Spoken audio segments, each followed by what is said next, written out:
Hello everyone, my name is Muhammad Arif Wijaya as the 5th semester English student at the University of Bengkulu with NPM A1B023057. So now in this video, I'm going to present to you my mini research for the Pragmatic course. The title of my research is An Analysis of Presupposition in the Jakarta Post Controversial Headlines during 2025. So in this short presentation, I will briefly explain the background, the theoretical framework, the data, and findings of the study. So no more waiting, let's begin.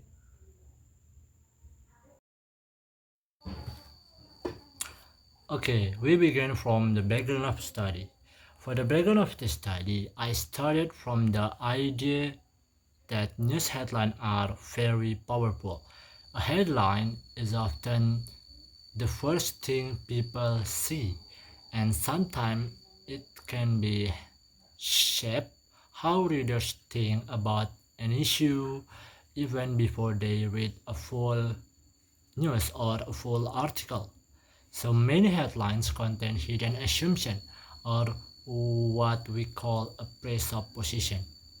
This assumption makes a certain information sounds already true even when the article itself still needs deeper explanation. So controversial news topic, especially this related to politics or public conflict, usually contain a stronger presupposition because the language is designed to grab attention and influence readers. That is why I decided to analyze how the Jakarta Post used presupposition in these controversial headlines during 2025.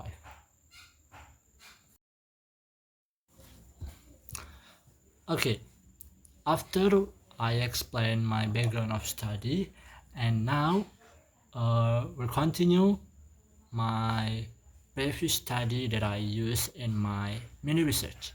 Before I conducting my research, I review 5 previous studies related to presupposition in news headlines. So the first study is presupposition analysis in headline of Jakarta Post newspaper. So the study focus on identifying the types of presupposition that appear in general Jakarta Post headlines. This research found that existential presupposition was the most dominant, but it did not analyze controversial or sensitive news topic. Okay, the second previous study is a pragmatic analysis of presupposition triggers in coronavirus headlines. So examine presupposition triggers used during the COVID-19 pandemic. It showed the crisis-related news tends to use many lexical and structural presuppositions to make information appear more urgent or serious.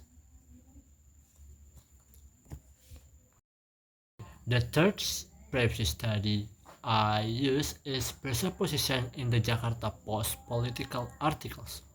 Specifically analyzed political news, it found that political headlines use presupposition to construct political image and influence readers' perception.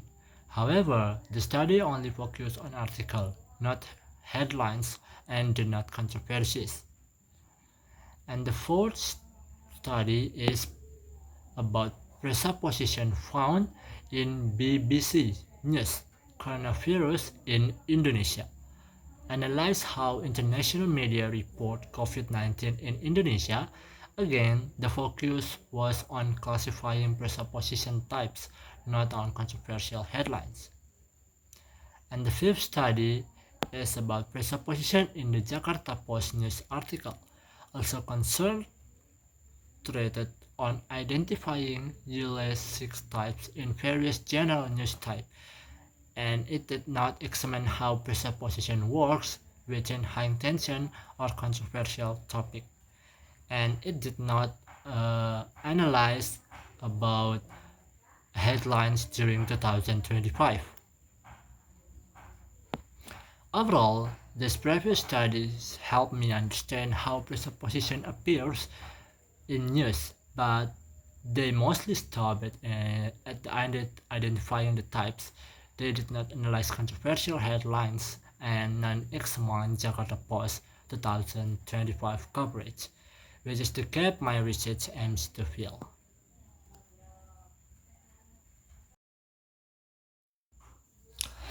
And now we continue to the research gap. In reviewing the previous studies, I found several gaps that lead to the purpose of my research. Most earlier studies only focus on identifying the types of presupposition based on Euler theory.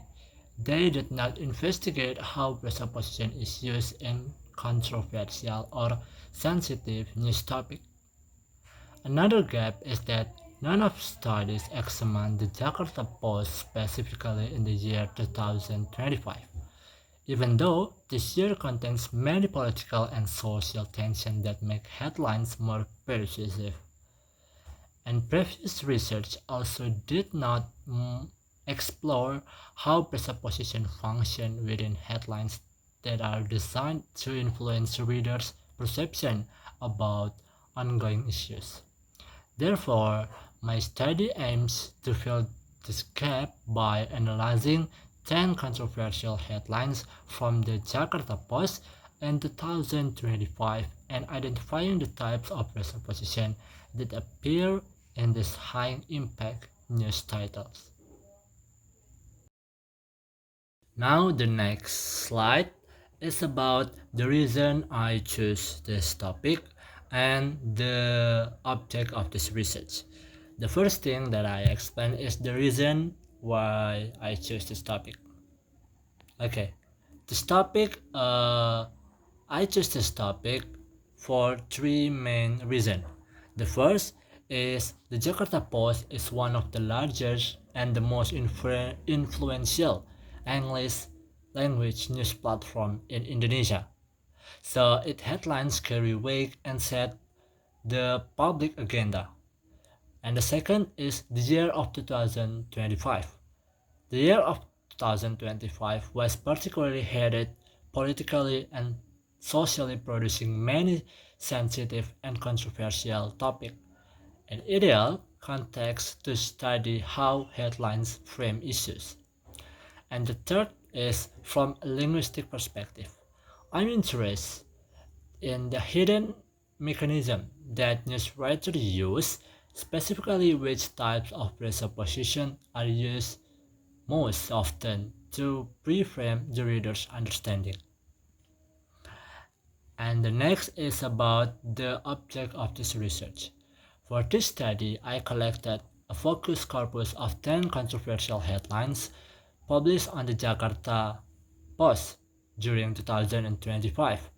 The selection criteria were straightforward. The headline must be in English, available online, and concern a clearly controversial topic. For example, politics, press freedom, social conflict, and others. Importantly, the analysis concentrates on headlines only because they are the most immediate textual element that shape first impression. Using Euler 1996, 6 types of presupposition, each headline was examined to identify and classify the presupposition present. Now is my theoretical framework. For the theoretical framework, the study is based on the three main concepts from Euler 1996, pragmatic theory. The first is pragmatic itself. Pragmatic is concerned with how meaning is interpreted in context.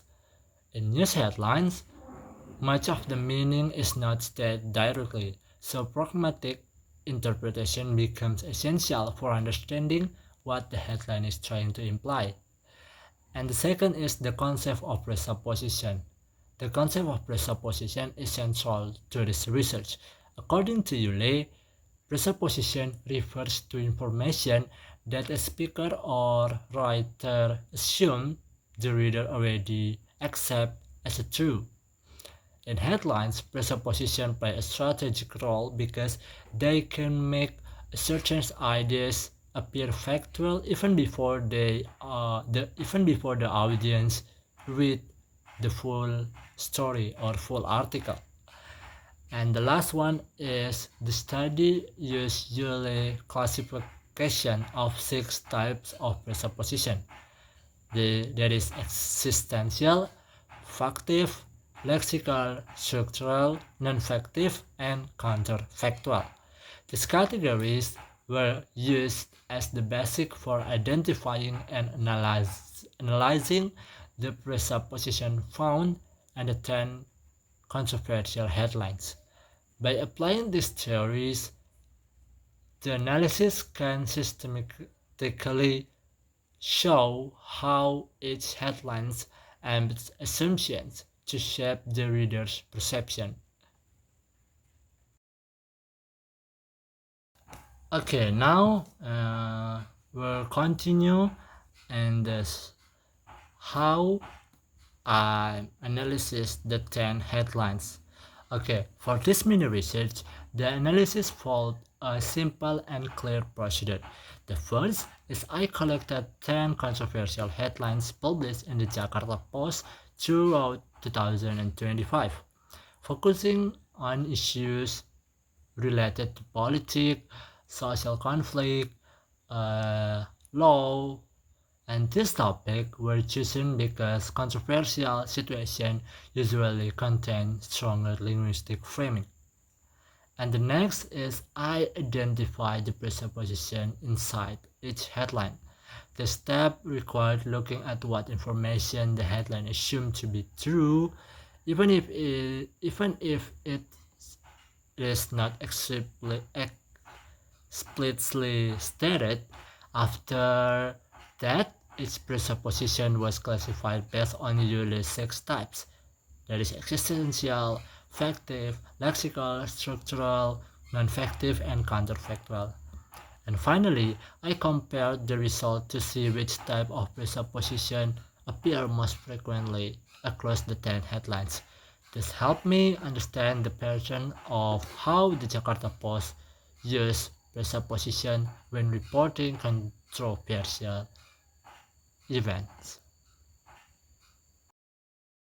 Now in the findings. For the finding of this study, I will summarize the overall patterns from all 10 headlines, and then maybe I give example to illustrate the result.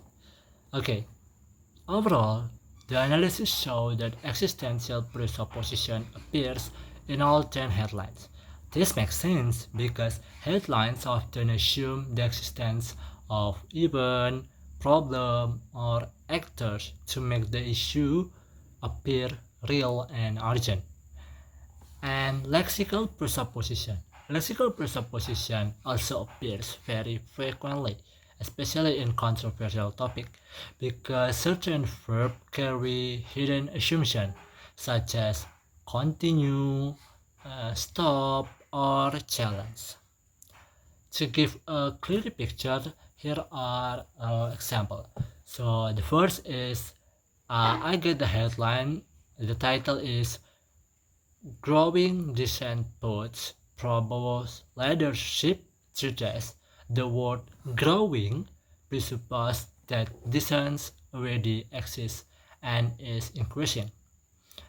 In another headlines like police regulation on foreign journalists spark concern. The verb sparks presuppose that concerns are already present. And like in the another headline is about with the title "Just 5 months in office, Prabowo's problems are piling up." The press is problems are piling up presuppose that multiple problems already exist. From these patterns, we can conclude that controversial headlines rely heavily on presupposition to shape readers' perception even before they read a full of article. Okay, now for the slide conclusion. Okay, to conclude this mini research, the analysis show that presupposition plays a significant role in shaping the meaning of controversial headlines in the Jakarta Post. From the 10 headlines collected in 2025, existential and lexical presupposition were the most dominant types to suggest that controversial issues tend to use assumptions that make a situation appear really real, ongoing, or problematic, even before the audience read the full of article. The findings also show that presupposition is a powerful linguistic tool that helps construct framing. Through this hidden assumption, headlines can subtly influence the reader's first impression and guide their understanding of sensitive political and social topics. Okay guys, we come to the end of my presentation. I hope this presentation has given a clearer picture of how hidden assumptions work inside controversial headlines and how important it is for us as a reader to be more critical and more aware of the language that surrounds us every day. Thank you very much for your attention and thank you very much for watching my presentation. If there are any questions, comment or suggestion, I will be very happy to discuss them. Once again, thank you for your attention and wassalamualaikum warahmatullahi wabarakatuh.